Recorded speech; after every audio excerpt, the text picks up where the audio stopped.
lui, n'est pas allé jusqu'à reprendre du service et se présenter aux législatives comme un certain François Hollande. Mais en tout cas, Jean-Marc Ayrault, l'ancien Premier ministre et maire socialiste de Nantes, a publiquement appelé à voter pour l'Union des gauches en Loire-Atlantique. Message reçu puisque leurs 5 députés sortants troqueront les couleurs de la NUPES contre celles du nouveau Front populaire. Plus qu'ailleurs dans les Pays de la Loire, la gauche a résisté grâce au score de Raphaël Glucksmann et des socialistes, ainsi que des insoumis. Seul le vote écologiste a clairement reculé dans les territoires ruraux et périurbains. Cela n'a pas empêché le Rassemblement national d'arriver en tête au soir des élections européennes dans le département. Fort de ses 23%, le RN a clairement supplanté la droite traditionnelle, à tel point qu'aujourd'hui, son leader départemental mise sur une continuité du vote et ambitionne de décrocher une circonscription. Ce serait une première. En 2022, à la présidentielle, la Loire-Atlantique avait choisi son camp, en plébiscitant le président actuel, 70% des voix au second tour. La Macronie en danger clairement aujourd'hui, obligeant le Premier ministre à se déplacer à Nantes pour soutenir sa fidèle ministre, Sarah El Haïry, dans la 5e circonscription face à un opposant socialiste. Lesquels socialistes ravivent les fractures de la gauche locale dans la 8e circonscription, celle de Saint-Nazaire, en présentant un des leurs face au député et défi sortant Mathias Tavel. Aux électeurs de s'exprimer, ils sont plus d'1 million inscrits en Loire-Atlantique, voire de trancher. Ils étaient 45% à ne pas s'être déplacés le 9 juin dernier. Retour en plateau avec nos nouveaux invités pour ce nouveau débat dans un nouveau département, vous l'avez compris, la Loire-Atlantique, à laquelle nous allons nous intéresser avec vous, Nicolas Grosel. Bonsoir. Bonsoir Virginie, bonsoir à tous. Vous êtes journaliste à France Bleu Loire-Océan. J'ai le plaisir de vous retrouver pour un deuxième débat consacré donc à la Loire-Atlantique. Et cette fois, on s'intéresse à la 8e circonscription, Nicolas. Cette 8e circonscription, 91 000 électeurs. Aux européennes, le Rassemblement national est arrivé en tête avec un peu plus de 27% des voix, devant la liste de Raphaël Glucksmann, 21% des voix. Et en troisième position, la liste macroniste de Valérie Hayé avec 13,5%. Mais le total des listes de gauche dépasse les 40%. Une circonscription qui regroupe Saint-Nazaire, la ville-centre, qui vote à gauche, mais aussi des poches où le RN a réalisé une percée à plus de 40%. C'est le cas des villes comme Donge, Montoire de Bretagne ou encore Trignac. Et sur cette circonscription, 6 candidats se présentent, 4 sont présents sur notre plateau. Bonsoir Mathias Tavel. Bonsoir. Vous êtes le député sortant et vous vous représentez sur cette circonscription dans le cadre cette fois du nouveau Front populaire, toujours pour la France insoumise, et vous avez 36 ans. Bonsoir Gauthier Boucher. Bonsoir Madame Charbonneau. Vous avez un point commun, c'est peut-être le seul avec Mathias Tavel, c'est que vous avez tous les deux 36 ans, mais vous vous présentez également pour le Rassemblement national dans cette même circonscription. Vous êtes également le délégué départemental du Rassemblement national en Loire-Atlantique. Bonsoir Audrey Dufeu. Bonsoir. Vous avez 44 ans, vous représentez la majorité présidentielle, le parti Renaissance sur cette élection et vous étiez, je le rappelle, l'ancienne députée de la circonscription entre 2017 et 2022 lors du premier quinquennat d'Emmanuel Macron. Et puis bonsoir Xavier Perrin. Bonsoir. Merci d'être là. Vous êtes étiqueté d'hiver gauche dans cette élection, adjoint au maire de Saint-Nazaire et vice-président de l'agglomération et de la Carène. Et vous avez donc choisi de ne pas rallier le Front populaire, mais de partir sous votre propre bannière pour ce scrutin. Oui. Et il y a 2 autres candidats dans cette circonscription, je le disais. Il s'agit d'Eddy Lebelair pour Lutte ouvrière et Florence Beuvelet pour le parti Les Républicains. On vient de l'évoquer, Nicolas, à l'instant, le nouveau Front populaire qui a largement réussi son unité en France, mais pas partout et pas ici dans cette circonscription dont on parle, la 8e donc de Loire-Atlantique. Il y a un candidat, entre guillemets, officiel de l'Union de la gauche, c'est vous, Mathias Tavel, le député sortant, et un dissident, même si je sais que vous n'aimez pas ce terme, Xavier Perrin, soutenu par le Parti socialiste local et notamment par le maire de Saint-Nazaire, David Samsa. Est-ce que Xavier Perrin, Mathias Tavel, ça ne fait pas un candidat trop au risque qu'il n'y en ait aucun au second tour ? Moi, je suis très respectueux de la démocratie. C'est pourquoi je n'aime pas du tout ce mot de dissident. Je suis soutenu par le maire de Saint-Nazaire, également par le maire de Savenay, qui est l'autre grande ville de cette circonscription. Je suis également soutenu par le maire de Saint-Malo de Garsac. Et moi, j'aimerais simplement faire un rappel dans cette élection. Elle s'est déroulée, cette dissolution, juste après le score du 9 juin, qui lui-même s'est déroulé dans un contexte de guerre en Europe. Nous avons un conflit en Ukraine, et c'est la première fois depuis 1945. Nous avons des pouvoirs autoritaires présents en Russie, en Chine, des menaces qui pèsent sur les États-Unis avec les élections de novembre, des pauvretés, une progression qui pose des questions démocratiques de la part du Rassemblement national. Et nous avons eu un score, celui de Raphaël Glucksmann, qui représente ma famille politique, celle de Badinter, qui représente celle de Delors, l'européen, et qui est arrivé deuxième, non seulement en tête des forces de gauche, mais qui est arrivé deuxième en tête des forces. On l'a dit, sur cette démocratiques. circonscription, Raphaël Glucksmann, 21%. Manon Aubry, la liste des Insoumises, 9% sur la 8e circonscription. Est-ce qu'il aurait fallu vous effacer par rapport à ce C'est-à-dire score 2 fois plus de voix. Mais je suis le candidat du nouveau Front populaire, c'est-à-dire le candidat unitaire de toute la gauche rassemblée, y compris Place Publique de M. Glucksmann ou le Parti socialiste d'Olivier Faure qui soutiennent ma candidature. Mais vous auriez sur pu cette avoir, circonscription. vous auriez pu C'est faire le choix partie qui a été Mathias fait Tavel, vous auriez de pu faire partie l'unité. des circonscriptions rendues entre guillemets au Parti socialiste, comme a dit Jean-Luc Mélenchon cette Mais semaine. il y a un accord national qui permet d'avoir une grande ambition qui est de gagner et de gouverner et qui provoque la reconduction des sortants. Par exemple, dans la circonscription de M. Olivier Faure, c'est la liste de Manon Aubry qui est arrivée en tête et pourtant la candidate insoumise se retire pour permettre le nouveau Front populaire. Vous faites 2 fois moins c'est de le voix rassemblement. que le score de Raphaël Monsieur Glucksmann, Perrin, et vous en faites 3 fois moins je que sais- le candidat du Je sais Rassemblement que vous national. avez du qui mal est avec présent. le rassemblement. Moi, j'ai été Et vous, candidat avec la démocratie. du Rassemblement de la gauche en 2022. Et je suis pour le soutenu Rassemblement par de la gauche, l'ensemble monsieur du Tavel. Rassemblement de la gauche, y compris dans ce département. Vous l'avez dit, Jean-Marc Ayrault, qui soutient cette démarche de nouveau Front populaire. Pourquoi ? Parce que nous avons un risque très clair de victoire de l'extrême droite, ici et dans tout le pays. Et qu'il faut donc être rassemblés dès le premier tour, partout, pour que nos candidats soient qualifiés dans toutes les circonscriptions et qu'au deuxième tour, nous puissions gagner une majorité pour gouverner ce pays et, par exemple, abroger la réforme des retraites injuste et brutale de l'année dernière. Un scénario qu'on anticipe, seul l'un de vous deux est qualifié pour le second tour. Est-ce qu'il appelle à voter pour l'autre pour faire barrage, comme vous le dites, au Rassemblement national? Oui, Mais sans écoutez, ambiguïté me concernant. En 2022... Et vous, monsieur Tavel? Mais moi, je viens de vous dire que je suis pour battre le Rassemblement national. Mais Donc est-ce nous que si battrons. Xavier Mais Perrin est évidemment. qualifié pour le second tour, vous Évidemment. appellerez à voter pour lui? Évidemment, mais je constate qu'en 2022, je suis arrivé nettement devant et que le maire de M. Perrin Saint-Nazaire a tout de suite a appelé appelé à voter pour moi. Donc je pense que le rassemblement qui a été possible au deuxième tour la dernière fois pouvait l'être dès le premier tour cette fois-ci. Et en tout cas, moi, c'est bien l'esprit. Alors, Je suis le candidat du nouveau Front populaire, On va c'est-à-dire avancer. toute Vous la êtes gauche. plus clair que avancer. M. Mélenchon Mais si on lors va du avancer, parce premier que tour de l'élection Xavier Perrin, présidentielle, s'il vous plaît. M. Tavel, Xavier Perrin. qui a tergiversé Xavier Perrin. avant d'appeler à voter Macron. Xavier Perrin, ce n'est pas un débat uniquement au sein de la gauche, ce n'est pas une primaire, c'est un débat à 4, donc on va essayer d'entendre aussi les autres courants de cette émission. Audrey Dufeu, je crois savoir que vous auriez souhaité, vous, un rassemblement large, plus large que celui de la majorité présidentielle, et que vous avez tendu la main à Xavier Perrin pour essayer de faire peut-être une sorte de coalition des sociodémocrates jusqu'à la droite modérée. Vous regrettez qu'il n'ait pas... Je vous remercie de me donner la parole parce que c'est important, effectivement, et c'est le sens de ma candidature, laisser une place à la parole de l'Union des démocrates. On voit bien qu'ici se jouent des guerres nombrilistes, des guerres consanguines entre une gauche, des gauches. On n'est pas dissident et en même temps on se revendique Glucksmann et en même temps que M. Glucksmann soutient M. Tavel. Ça n'a aucun sens et je crois que les électeurs attendent et méritent autre chose, d'élever le débat. Nous parlions tout à l'heure du débat d'hier, des 3 camps sur TF1. Je crois qu'il nous faut prendre de la hauteur, en particulier sur notre circonscription, ne pas se laisser enfermer dans ces guerres qui n'ont aucun sens et qui n'intéressent plus les Français. C'est pour ça que les Français se désintéressent de la politique, parce qu'on ne fait parler Donc vous regrettez que M. Perrin d'alliance n'ait pour pas- une stratégie n'ait pas purement accepté. personnelle. En fait, oui, je regrette effectivement que sur un camp...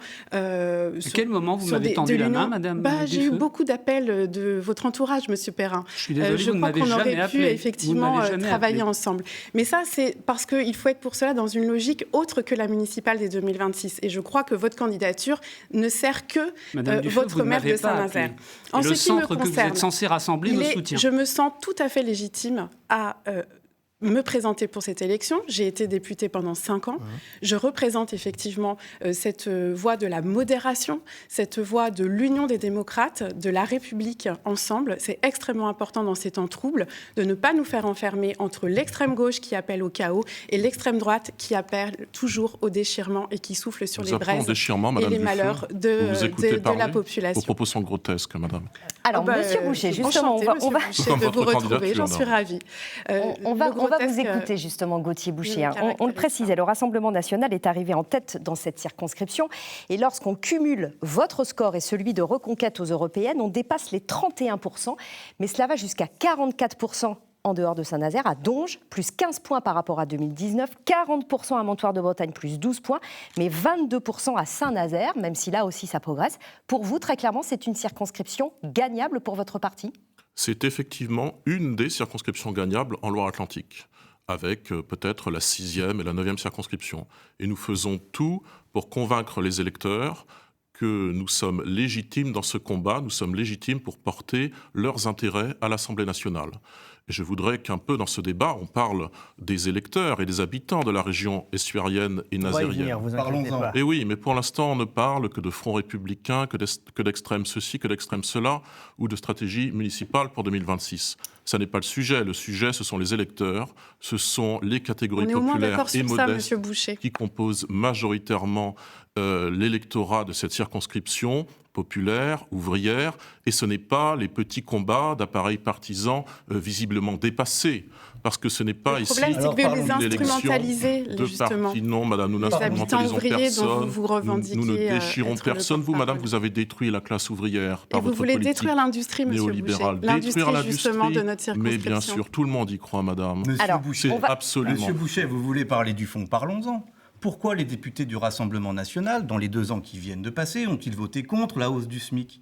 Pourquoi ont-ils voté contre la régulation de l'installation des médecins dans les déserts médicaux qui étaient portés de façon transpartisane ? Le SMIC à 1 600 € et pourquoi pas 2 600 € demain ? Pourquoi voulez-vous, monsieur Boucher, mettre au chômage plus de 1000 salariés qui travaillent dans l'éolien en mer dans notre circonscription ? On va y venir, monsieur Tavel. Ce n'est pas du tout le cas, monsieur. Mais c'est exactement ça. Nous avons parlé du remplacement du parc éolien vous avez fait à la vous-même fin de la leur durée de vie, transition ce qui nous place en 2045 tout de même. Une éolienne ne dure pas quelques mois. Alors attendez, parce que là, on va s'intéresser à ce sujet qui était assez central dans notre débat, effectivement, autour de l'industrie et de l'écologie. Et on va justement écouter, pour poursuivre, un représentant d'une filière industrielle de Saint-Nazaire, c'est donc celle de l'éolien en mer, qui s'inquiète des annonces du Rassemblement national sur un moratoire sur tous les projets éoliens en France. On l'écoute. On a une feuille de route sur 6 parcs, pour lesquels on va pouvoir continuer de travailler, faire un peu de maintenance, mais tout ce qui est construction, après, c'est terminé. Il faut que les gens ils se rendent compte que si on arrête, on fait mourir 2 usines nationales et un savoir-faire national qu'on a mis 3 ans, même plus que ça, avec les recours à obtenir, ça n'a aucun sens. Aucun sens. Là, oui, la dominante du moment, c'est l'inquiétude. Là, c'est l'inquiétude. Là, on a quand même un peu peur sur le sujet. Gauthier Boucher, qu'est-ce que vous répondez à cet industriel et aux autres ? Que c'est la fin, qu'il n'y a plus d'avenir pour l'éolien en mer, qu'ils ont eu tort d'investir et d'embaucher ? Manifestement, ils ont eu tort lorsqu'ils ont lancé le parc éolien en 2022. Et nous avions averti lors de la campagne présidentielle de Marine Le Pen quelques mois auparavant. Maintenant, les éoliennes sont construites et il faudra donc envisager un démantèlement à moyen terme, c'est-à-dire à la fin de la durée. Donc vous allez au-delà de Jordan Bardella, puisque Jordan Bardella a dit qu'il n'était pas question de démanteler. Jordan Bardella a expliqué dans sa conférence de presse hier après-midi qu'il y aurait un démantèlement à la fin de la durée de vie du parc éolien. Oui, mais ça c'est prévu de toute façon. Marine Le Pen était d'accord pour un démantèlement immédiat, c'est pas votre cas. Nous n'en construirons pas d'autres. Qu'est-ce qui vous gêne tant, Gauthier Boucher, dans les éoliennes ? Excusez-moi, mais je vous pose la question parce qu'on a l'impression quand même qu'on assiste à une nécessité d'aller vers des énergies moins polluantes. C'est le sens de l'histoire. C'est juste une question d'esthétique. Alors moi, je ne suis pas marxiste, donc tout ce qui est le sens de l'histoire n'est pas trop mon truc. Mais j'observe qu'une éolienne n'est pas tant l'énergie renouvelable que l'on nous promet. C'est une énergie extrêmement intermittente et nous sommes, pour notre part, bien davantage pour un renforcement du nucléaire dans le mix énergétique français. Je considère que la France a effectué sa peur de l'innovation. Je comprends que ça vous fasse Madame, vous peur, êtes systématiquement dans des caricatures. Oui, alors juste une chose, je rappelle quand même un chiffre qui est important. L'éolien en mer, c'est 2500 emplois en Pays de la Loire, 50 entreprises. Il faut faire une croix dessus, vous nous le dites ? Lorsque ces éoliennes auront épuisé leur cycle de vie dans les années 2040, il faudra envisager... Non, je vous parle des 2500 pour les futurs parcs à construire. Les emplois qui sont dans cette filière, vous l'avez rappelé à juste titre, ils existent. Est-ce la prise de parole de M. Tavel ou celle de M. Boucher, M. Tavel ? J'ai du mal à savoir. En tout cas, clairement, sur l'éolien en mer, lorsqu'il y aura un gouvernement finissez Gauthier Boucher, après on écoutera aussi M. Perrin. Mais votre raisonnement ne tient pas. M. Tavel, puis-je parler ? On va laisser terminer M. Boucher. Lorsqu'il y aura un gouvernement Bardella, il y aura, vous l'avez rappelé à juste titre, Mme Charbonneau, un moratoire sur toute construction d'éoliennes maritimes et terrestres. Et je veux juste savoir, en fait, ce que vous dites donc aux industriels qu'on vient d'entendre, vos entreprises, ils disent on a peur, et je peux vous assurer qu'on en a contacté un certain nombre, qui effectivement redoutent un effondrement, voire une disparition de cette filière. Vous leur dites, eh bien oui, ça pourra se produire. Cette industrie éolienne est d'ores et déjà très menacée, notamment par de l'industrie éolienne américaine, allemande. Donc vous ne la soutiendrez pas, vous n'appelez pas à son soutien local, notamment. Nous pourrions à la rigueur soutenir une filière française si elle était plus forte. Et ce n'est pas aux industriels que nous nous parlons, Madame Charbonneau, c'est à nos électeurs, Bien. qui ne nous parlent jamais. Ils sont tellement fiers de leur territoire. Ils sont fiers de construire des éoliennes. Sur ce sujet, notamment par le groupe C'est de la régression Parler des totale. électeurs, de menacer parler Merci. des électeurs, c'est parler de leurs Les besoins. Il y a électeurs la du question RN. des emplois directs. Et nos électeurs, accessoirement, ils construisent les éoliennes, je Mais précise. justement, Pas c'est ceux de d'autant Monsieur plus Tavel, paradoxal. certainement pas les vôtres, Madame Et Dufay. c'est tellement, Au-delà de ça, Ah bon, Mais ils ne nous voulez parlent bien- pas de ces Allez, allez. Est-ce que vous Monsieur allez dans Perrin, les on va urnes, faire un tour de table, s'il vous plaît. Ce que je vous propose, C'est inaudible, s'il vous plaît. Xavier Perrin. Parce que vous êtes dans les urnes. Xavier Perrin, s'il vous plaît, Madame Dufay, on s'entend pas, en fait. Merci. Je À comprends. vous, s'il vous plaît, Monsieur Perrin. 4 points très rapides.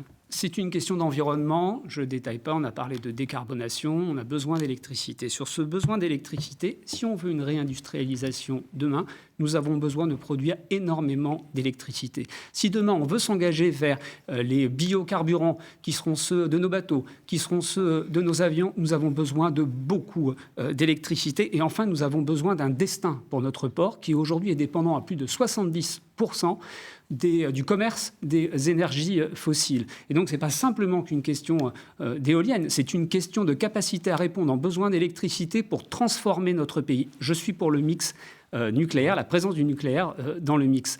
Les délais, les pas de temps entre ce que nous sommes capables de réaliser avec les champs éoliens qui sont immédiats n'ont rien à voir avec le nucléaire, avec des centrales qui sont usées, fatiguées et d'autres que l'on pourrait pouvoir mais qui ne seront en capacité de donner de l'énergie que dans Donc le nucléaire ne pourra pas remplacer les énergies renouvelables si nos elles énergies de disparaissent. souveraineté. Et si nous n'avons Mathias pas Tavel. l'électricité, c'est quoi le sujet? Attendez, C'est la souveraineté. on va continuer et c'est sur ce l'achat sujet. de gaz, Allez, on de en- schiste, et c'est l'achat de gaz. On continue le tour de Et c'est table. peut-être Parce que ça Monsieur Perrin, les vraies on va- volontés du Front On National. continue le tour de Mathias table. Tavel. D'abord, dire quelque chose que tous les Français doivent savoir. Même dans le scénario où il y a le plus de nucléaire, de RTE, qui est l'entreprise qui gère le réseau, il n'y a que 50% de nucléaire. Il faut donc à minima 50% d'énergie renouvelable, que cela vous plaise ou non, Monsieur Bouchet. Sinon, vous êtes juste en train de préparer des coupures Il ne d'électricité. s'agit pas de me plaire, Monsieur Tavel. Monsieur Il faut Bouchet, être je ne vous ai pas coupé. Je pense que Laissez-moi le Parti terminer, s'il communiste vous n'a plaît. pas S'il la vous même plaît, position que vous Monsieur sur le Boucher. S'il vous plaît, nucléaire. on vous a laissé Laissez-moi parler, Monsieur Boucher. parler, Vous s'il êtes vous une plaît. coalition Deuxièmement, l'industrie de décroissants. l'éolien S'il maritime, vous plaît. c'est une fierté pour Saint-Nazaire, l'usine de General Electric à Montoire, les chantiers de l'Atlantique, le port. Et il ne s'agit pas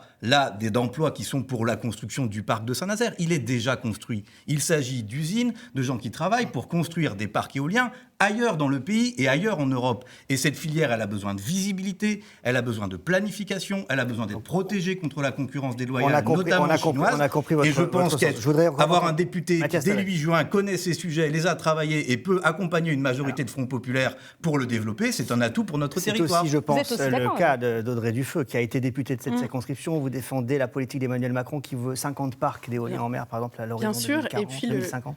Bien sûr, et le mix énergétique, je crois que c'est essentiel d'avoir une combinaison de différentes sources d'énergie. C'est ce qui fera qu'on n'aura pas une dépendance unique sur un mode d'énergie. Et puis surtout, pour défendre notre territoire, nous devons supporter effectivement la filière éolienne pour avoir des énergies Ça, plus oui, on propres, supporte. pour des emplois du futur, parce que C'est soutenir, que vous voulez dire, l'innovation, madame. C'est pas supporter. notre territoire est fier d'être innovant. Notre territoire est fier d'avoir des emplois du futur et une ingénierie qui nous est propre, Saint-Nazaire et le bassin des éoliennes. Et ça, j'en suis vraiment très fière. J'ai été députée pendant 5 ans.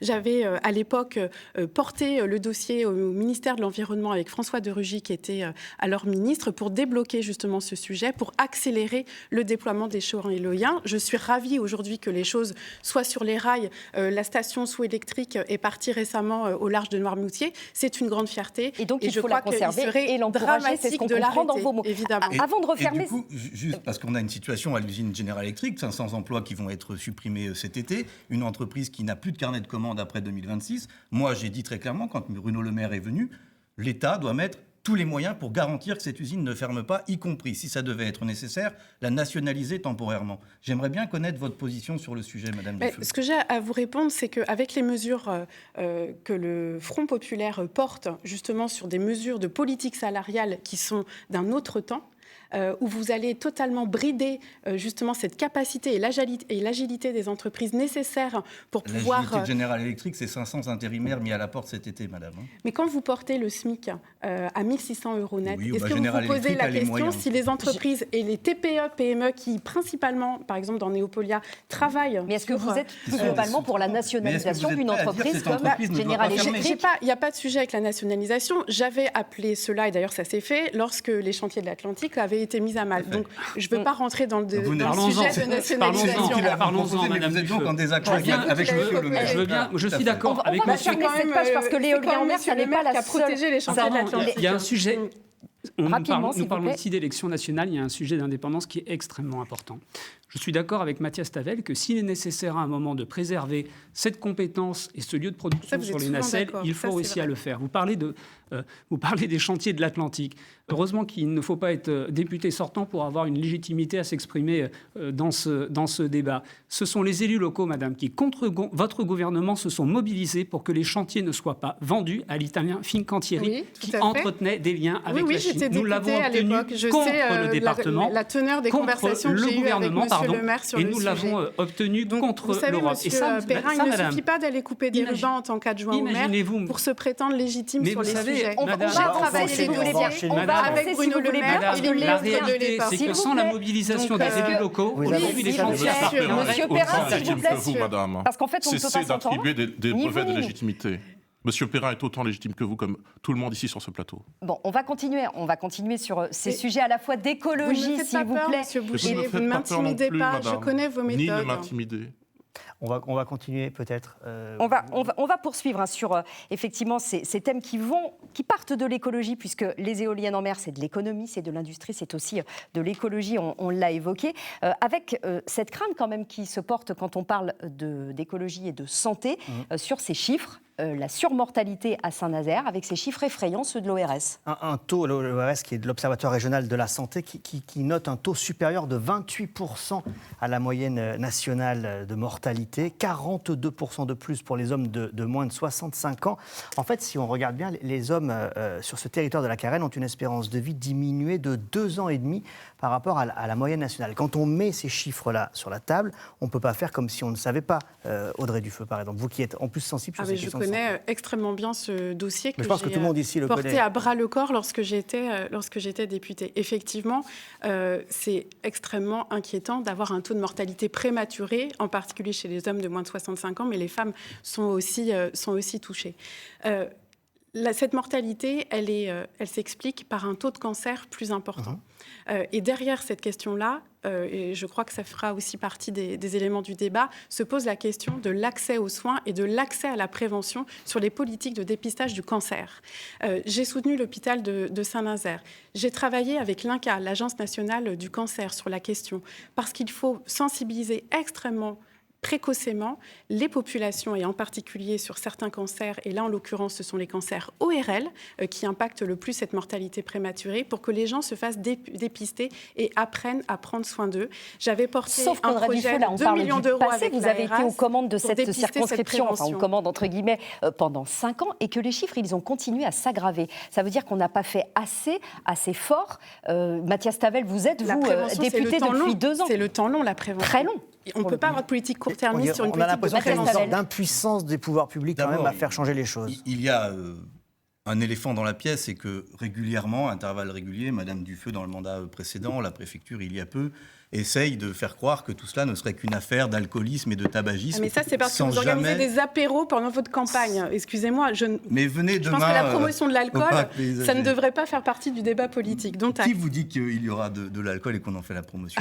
Mais la réalité, c'est que il y a besoin d'avoir des données fiables, sérieuses, complètes, exhaustives sur l'exposition aux polluants. Il y a une étude qui est en cours, qui a le mérite d'exister, et elle doit continuer à aller plus loin, avoir des mesures permanentes aussi sur ce territoire, parce que les industries sont permanentes. Pour l'instant, les enquêtes n'ont pas montré qu'il y avait de façon... Le travail est en cours, et il y a sans doute une question d'effet cocktail qui est difficile à mesurer, mais il faut pousser ce travail, et les associations qui poussent pour ce travail doivent être soutenues. Maintenant, sur la prévention, je suis d'accord, Madame Dufeu, mais la prévention, ça commence par pouvoir accéder à un médecin hors notre territoire, est en train de devenir un désert médical, et nous avons, nous, députés de la gauche, mais pas seulement, voté l'année dernière une proposition de loi transpartisane pour réguler l'installation dans les déserts médicaux. Elle a été battue parce que les députés macronistes n'en ont pas voulu et parce que les députés du Rassemblement national n'ont pas voulu réguler l'installation des médecins pour lutter contre les déserts médicaux. Donc il faut lutter contre les déserts médicaux pour que les gens aient accès à la prévention et à une meilleure santé. Il faut que la parole circule pour tout le monde. On va demander à Gauthier Boucher votre regard, vous, sur cet état de fait, cette surmortalité qui inquiète, cette surreprésentation des cancers et sur peut-être la difficulté pour tout homme public, tout élu, de trouver une solution à ce problème de santé publique. Je crois effectivement que ça n'est pas lié qu'à le tabagisme et l'alcoolisme. Il y a naturellement une situation locale de présence depuis des décennies. Est-ce que vous êtes médecin, monsieur Boucher, peut-être ? Non, je ne suis aucunement médecin, madame. Donc, monsieur Boucher, ça veut dire, pour les nommer très clairement, des entreprises comme Yara, comme la raffinerie de Donge. On a vu les difficultés à aller contre Yara, à la faire rentrer dans le rang par rapport à des normes et à des respects. Résultat, l'entreprise va en partie licencier beaucoup de ses salariés et partir, mais laisser un site de stockage. Est-ce que l'État était trop faible ? Je pense que l'État a été laxiste sur le cas de Yara, Montoir de Bretagne, effectivement. Et qu'est-ce qu'il aurait fallu faire ? Il aurait fallu intimer à cette entreprise de moindrement polluer depuis des années. Ce qui est le cas. Il y avait des amendes, des astreintes, mais ça n'a pas changé. Il y a eu des amendes, des astreintes qui n'ont eu aucun effet sur la lointaine direction de Yara et qui n'ont eu aucun effet sur la dépollution du site de Yara. Je pense que cela participe effectivement à la surmortalité. Mais vous, aux manettes, si vous arrivez au gouvernement à prendre la tête à Matignon le 8 juillet, qu'est-ce que vous faites face à des entreprises comme Yara, qui, on le voit, se sont quand même assez largement affranchies des règles ? Il faut un verdissement de ces industries et il faut un État qui décide de parler un langage ferme à ces industries. Et il faut concilier la présence, le maintien d'industries et les équilibres environnementaux à trouver, notamment en termes de santé publique. Le temps nous presse, Gauthier Boucher, je voudrais qu'on entende aussi la surmortalité en quelques Saint-Nazaire, secondes sur ce sujet. Nous sommes sur un territoire qui a connu l'amiante, qui continue de connaître l'amiante. Il n'y a pas une famille nazérienne qui, de près ou de loin, n'a pas été touchée. Ma famille, mais comme je vous le dis, toutes les familles nazériennes, vous avez eu les cancers des dockers. Et donc, on observe aujourd'hui un phénomène. Il y a une étude de zone, elle ne suffit pas. Une étude de zone, c'est ce qui se passe. Donc, qu'est-ce qu'il faut faire, Xavier Perrin ? Le temps file. Il faut obtenir rapidement, ce qui n'est pas le cas, une étude épidémiologique. Il faut associer en transparence l'ensemble des acteurs, les associations, les entreprises, les syndicats sur cette enquête épidémiologique. Et ensuite, il faut mettre en place des moyens. Ça ne suffit pas d'interpeller. Aujourd'hui, on sait qu'on a plus de cancers dans cette région. Pourquoi est-ce que nous ne demandons pas plus de cancérologues à l'hôpital? Voilà une proposition concrète que peuvent faire un député. Que vous porterez si effectivement vous êtes élu député. On va continuer à avancer dans ce débat, s'il vous plaît. S'il vous plaît, on va continuer à avancer dans ce débat, Madame Dufeu. Je vous remercie. En passant à des questions auxquelles je vous demanderai de répondre de façon rapide. Ça ne va pas être facile parce que vous n'êtes pas toujours très discipliné, mais je vous le demande, s'il vous plaît, pour la clarté et pour nos téléspectateurs. Pour ou contre? Première question, Jean-Luc Mélenchon, Premier ministre, et je vous la pose à vous, Monsieur Tavel. Moi, je suis pour qu'il y ait un Premier ministre de gauche. Mais non, ma question, c'est pour Jean-Luc Mélenchon. Peut-être lui, peut-être un autre. L'important, c'est un dispositif, un gouvernement du nouveau Front populaire qui ne sera pas un gouvernement 100% socialiste ou 100% insoumis. Il y aura de tout là-dedans, toute la gauche. Et comme ça, on pourra gouverner pour la France. J'imagine que pour vous, c'est contre. Effectivement, il est tellement clivant, M. Mélenchon. Monsieur Boucher, contre. Jean-Luc Mélenchon, Premier ministre, j'imagine. Xavier Perrin. Bardella, mais effectivement, le nom de Mélenchon est tellement clivant. Et Raphaël Glucksmann me plairait bien. Je regarde les sondages. Audrey Dufeu. Monsieur Glucksmann est à l'Europe. En un mot, s'il vous plaît. Contre. Évidemment, on va passer à une autre question. Évidemment. Merci. Nicolas. Question très rapide. Vous êtes là depuis quelques minutes sur le plateau de France 3 et de France Bleu. L'audiovisuel public vous permet de vous exprimer comme peut-être jamais. Est-ce que vous êtes pour ou contre la réforme qui était prévue, la fusion? Est-ce que vous êtes pour ou contre la privatisation? C'est votre programme, Monsieur Boucher. Il n'y aurait plus peut-être un jour de France 3 et de France Bleu si nos médias étaient privatisés. Pour, contre? Je suis effectivement, le Rassemblement national est pour la privatisation de l'audiovisuel public. Donc vous serez plus à la mesure, mais ma personne n'importe pas. Non, mais nous non plus.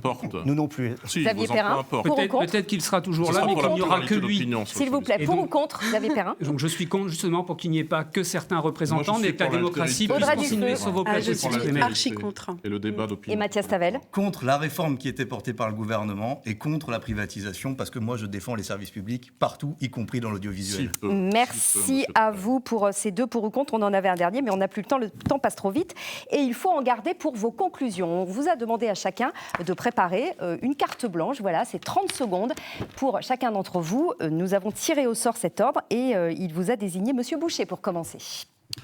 Eh bien, le 30 juin et le 7 juillet, les électeurs ont la possibilité de changer les choses, de choisir un nouveau gouvernement, parce qu'il y a ces élections législatives anticipées à la suite d'une dissolution qui nous permettent de rompre avec 7 années de macronisme. C'est donc non seulement un moment politique, comme nous en vivons régulièrement, mais c'est aussi, et c'est très rare, un moment historique. Alors si vous voulez engager la rupture avec Emmanuel Macron et Gabriel Attal, je vous enjoins à voter pour le Rassemblement national et ainsi vous aurez Jordan Bardella, Premier ministre. Xavier Perrin, c'est à vous. L'ennemi, c'est le Rassemblement national.